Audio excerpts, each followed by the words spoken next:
Hello दोस्तों, आप सभी कैसे हैं। आई होप आप सभी स्वस्थ होंगे, सुरक्षित होंगे और होना भी चाहिए। दोस्तों, आप सभी का स्वागत है आपके अपने यूट्यूब चैनल लता ब्लॉग्स पे।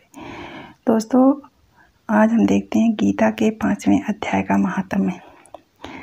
हमने 4 अध्याय देख लिए हैं। आज हम गीता के 5वें अध्याय का महात्म्य देखेंगे। इसमें गीता के 5वें अध्याय में कृष्ण जी ने अर्जुन को क्या उपदेश दिए हैं। तो दोस्तों, हम शुरू करते हैं। 5वें अध्याय में अर्जुन ने पूछा, हे कृष्ण, आप कर्मों के संन्यास की और फिर निष्काम कर्मयोग की प्रशंसा करते हैं।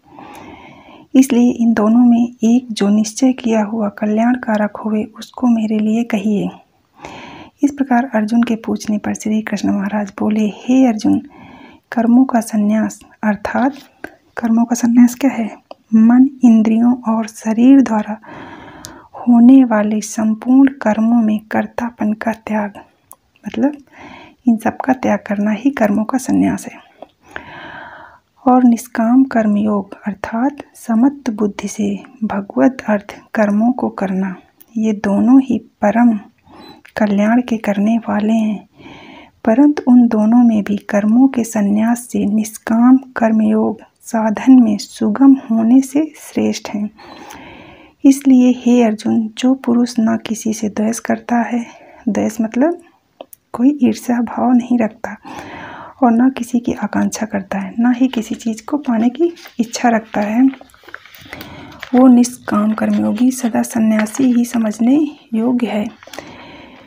क्योंकि राग द्वेष द्वंद्वों से रहित हुआ पुरुष सुखपूर्वक संसार रूप बंधन से मुक्त हो जाता है। हे अर्जुन, ऊपर कहे हुए संन्यास और निष्काम कर्म योग को मूर्ख लोग अलग अलग फल वाले कहते हैं, ना कि पंडित जन। पंडित मतलब ज्ञानी जन। दोनों में से, क्योंकि दोनों में से एक में भी अच्छी प्रकार स्थित हुआ पुरुष दोनों के फल रूप परमात्मा को प्राप्त होता है। ज्ञान योगियों द्वारा जो परमधाम प्राप्त किया जाता है, निष्काम कर्म योगियों द्वारा भी वही प्राप्त किया जाता है। इसलिए जो पुरुष ज्ञान योग और निष्काम कर्म योग को फल रूप से एक देखता है, वो ही यथार्थ देखता है, मतलब सत्य देखता है। परंतु हे अर्जुन, निष्काम कर्मयोग के बिना संन्यास अर्थात मन, इंद्रियों और शरीर द्वारा होने वाले संपूर्ण कर्मों में कर्तापन का त्याग प्राप्त होना कठिन है। और भगवत स्वरूप को मनन करने वाला निष्काम कर्मयोगी परब्रह्म परमात्मा को शीघ्र ही प्राप्त हो जाता है। वश में किया हुआ है शरीर जिसके, ऐसा जितेंद्रिय, मतलब जितेंद्रिय इंद्रियों को जीतने वाला, जिसकी इंद्रियां उसके बस में होती हैं। बस में का मतलब कि अगर हम मान लो हमें मिठाई दिख गई सामने और हमारी इंद्रियां इतने बस में कि हम तब भी हमारे मन में कोई फर्क नहीं पड़ेगा कि हमें खानी है कि नहीं खानी है। हमारा मन बिल्कुल भी नहीं करेगा। किसी चीज़ को देख के हमारे मन में कोई ख्याल ना आना कि नहीं हमें खाना है, हमारा मन कर रहा है, हमारे मुंह में पानी आने लगा, ये नहीं होना चाहिए। तो ऐसा जितेंद्रिय जिसने अपनी इंद्रियों को बस में कर रखा है या जीत रखा है, और विशुद्ध अंतःकरण वाला एवं संपूर्ण प्राणियों के आत्म रूप परमात्मा में एक ही भाव हुआ निष्काम कर्मयोगी कर्म करता हुआ भी लिपायमान नहीं होता। हे अर्जुन, तत्व को जानने वाला सांख्य योगी तो देखता हुआ, सुनता हुआ, स्पर्श करता हुआ, सूंघता हुआ, भोजन करता हुआ, गमन करता हुआ मतलब चलता हुआ, सोता हुआ, सांस लेता हुआ, बोलता हुआ, त्यागता हुआ, ग्रहण करता हुआ तथा आँखों को खोलता और मीचता हुआ भी सब इंद्रियां अपने अपने अर्थों में बरत रही हैं, मतलब सब इंद्रियां अपने अपने अर्थों में काम कर रही हैं। इस प्रकार समझता हुआ निसंदेह ऐसा माने कि मैं कुछ भी नहीं करता हूँ। परंतु हे अर्जुन, देह अभिमानियों द्वारा, जिनको अपने देह पे अभिमान होता है, ये साधन होना कठिन है और निष्काम कर्मयोग सुगम है। क्योंकि जो पुरुष सब कर्मों को परमात्मा में अर्पण करके और आसक्ति को त्याग कर कर्म करता है, वो पुरुष जल से कमल के पत्ते सदृश पाप से लिपायमान नहीं होता। मतलब जैसे कमल कहाँ होता है, कीचड़ में होता है, लेकिन फिर भी उस पर कीचड़ का कोई असर होता है नहीं, कमल का फूल उतना ही सुंदर लगता है। इसलिए निष्काम कर्मयोगी ममत्व बुद्धि रहित केवल इंद्रिय, मन, बुद्धि और शरीर द्वारा भी आसक्ति को त्याग कर अंतःकरण की शुद्धि के लिए कर्म करते हैं। इसी से निष्काम कर्मयोगी कर्मों के फल को परमेश्वर के अर्पण करके भगवत प्राप्ति रूप शांति को प्राप्त होता है। और सकामी पुरुष फल में आसक्त हुआ कामना के द्वारा बनता है।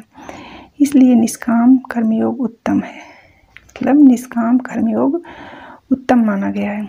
हे अर्जुन, वश में है अंतःकरण जिसके, ऐसा सांख्य योग का आचरण करने वाला पुरुष तो निसंदेह न करता हुआ और न करवाता हुआ 9 द्वारों वाले शरीर रूप घर में सब कर्मों को मन से त्याग कर अर्थात इंद्रियों के अर्थों में बरतती हैं, ऐसा मानता हुआ आनंद पूर्वक सच्चिदानंद घन परमात्मा के स्वरूप में स्थित रहता है। परमेश्वर भी भूत प्राणियों के भूत प्राणी मतलब जो पहले थे लोग, उनको न कर्तापन को और न कर्मों को तथा न कर्मों के फल के संयोग को वास्तव में रचता है, किंतु परमात्मा के सकाश से प्रकृति ही बरतती है, अर्थात गुण ही गुणों में बरत रहे हैं। सर्वव्यापी परमात्मा न किसी के पाप कर्म को और न किसी के शुभ कर्म को ग्रहण करता है, किंतु माया के द्वारा ज्ञान ढका हुआ है।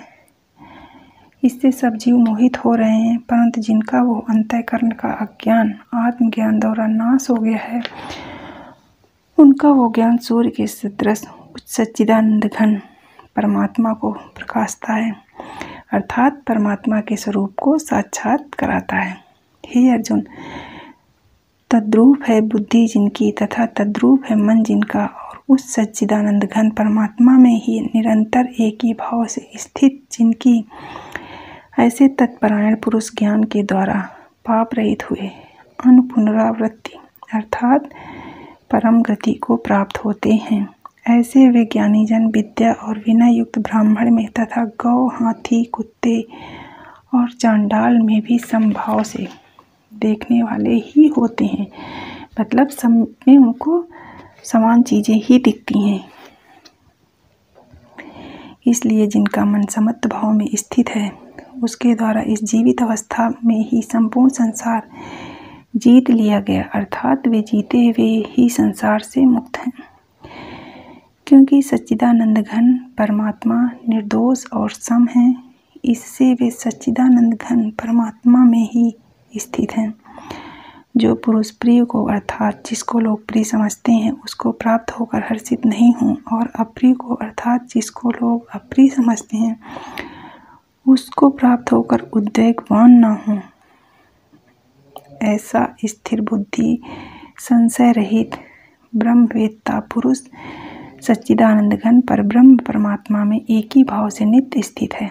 बाहर के विषयों में अर्थात सांसारिक भोगों में आसक्ति रहित अंतःकरण वाला पुरुष अंतःकरण में जो भगवत ध्यान जनित आनंद है उसको प्राप्त होता है, और वो पुरुष सच्चिदानंद घन परब्रह्म परमात्मा रूप योग में एक ही भाव से स्थित हुआ अक्षय आनंद को अनुभव करता है। जो यह इंद्रिय तथा विषयों के संयोग से उत्पन्न होने वाले सब भोग हैं, वे यद्यपि विषयी पुरुषों को सुख रूप भासते हैं तो भी निसंदेह दुख के ही हेतु हैं और आदि अंत वाले अर्थात अनित्य हैं। इसलिए हे अर्जुन, बुद्धिमान विवेकी पुरुष उनमें नहीं रमता जो मनुष्य शरीर के नाश होने से पहले ही काम और क्रोध से उत्पन्न हुए वेग को सहन करने में समर्थ है, अर्थात काम क्रोध को जिसने सदा के लिए जीत लिया है वो मनुष्य इस लोक में योगी है और वही सुखी है। जो पुरुष निश्चय करके अंतरात्मा में ही सुख वाला है और आत्मा में ही आराम वाला है तथा जो आत्मा में ही ज्ञान वाला है, ऐसा वो सच्चिदानंद घन परब्रह्म परमात्मा के साथ एक ही भाव हुआ सांख्य योगी शांत ब्रह्म को प्राप्त होता है। नाश हो गए हैं सब पाप जिनके तथा ज्ञान करके निवृत्त हो गया है संशय जिनका, और संपूर्ण भूत प्राणियों के हित में है रति जिनकी, एकाग्र हुआ है भगवान के ध्यान में चित्त जिनका, ऐसे ब्रह्मवेत्ता पुरुष शांत परब्रह्म को प्राप्त होते हैं। काम क्रोध से रहित जीते हुए चित्त वाले परब्रह्म परमात्मा का साक्षात्कार किए हुए ज्ञानी पुरुषों के लिए सब ओर से शांत परब्रह्म परमात्मा ही प्राप्त है।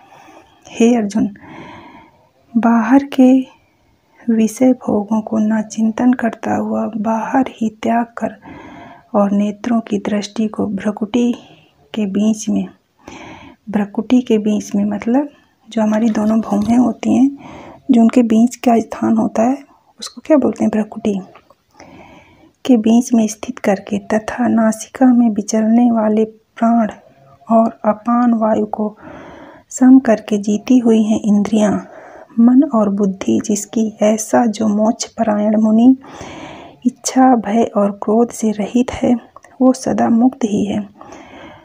और हे अर्जुन, मेरा भक्त मेरे को यज्ञ और तपों का भोगने वाला और संपूर्ण लोकों के ईश्वरों का भी ईश्वर तथा संपूर्ण भूत प्राणियों का सुहृदय अर्थात स्वार्थ रहित प्रेमी, ऐसा तत्व से जानकर शांति को प्राप्त होता है और सच्चिदानंद घन परिपूर्ण शांत ब्रह्म के सिवा उसकी दृष्टि में और कुछ भी नहीं रहता, केवल वासुदेव ही वासुदेव रह जाता है।